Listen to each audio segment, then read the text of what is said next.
Europe के मध्य युगीन काल में जब राजा केवल शासक नहीं बल्कि ईश्वर और प्रजा के बीच सेतु माने जाते थे, उसी समय एक रहस्यमयी कथा प्रचलित हुई, फिशर किंग की कथा। यह एक कथा किसी एक निश्चित राजा का इतिहास नहीं बल्कि कई परंपराओं, मिथकों और नैतिक विश्वासों से मिलकर बनी हुई है।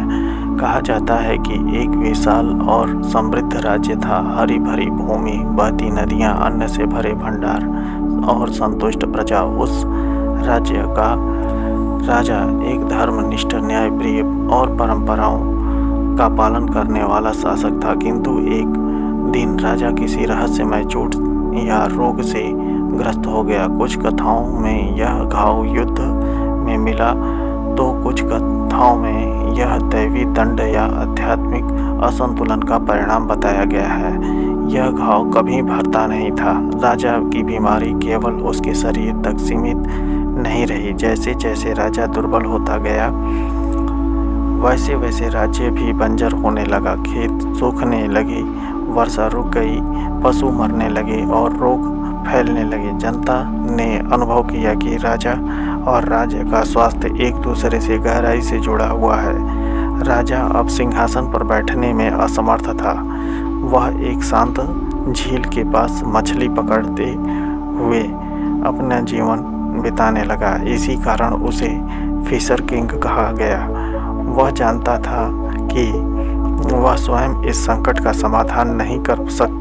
प्रतीक्षा थी एक ऐसे रक्षक की जो सही प्रश्न पूछ सके या पवित्र ग्रेल को खोज सके। इसी काल में आर्थरियन परंपरा के शूरवीर प्रकट होते हैं। राजा आर्थर स्वयं जानते थे कि अपने योद्धाओं को राज्य से बाहर भेजना जोखिम भरा है, किंतु फिशर किंग की पीड़ा और पूरे क्षेत्र की दुर्दशा देखकर वे उन्हें आशीर्वाद देते हैं। यह यात्रा केवल भौतिक खोज नहीं थी, यह आत्मबोध, करुणा और उत्तरदायित्व की परीक्षा थी।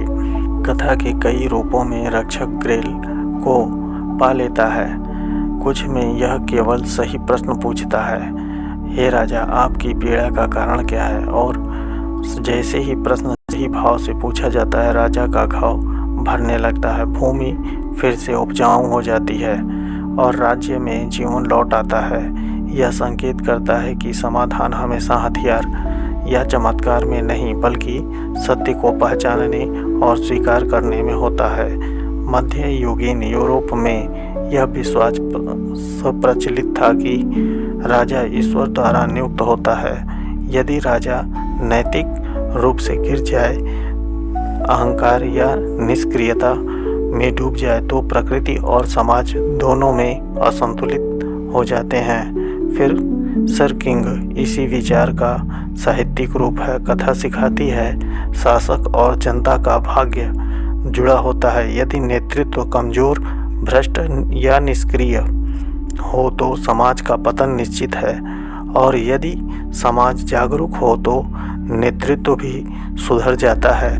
कहा गया है, राजा के धर्म से प्रजा धर्मवान होती है, राजा के अधर्म से प्रजा अधर्मी होती है।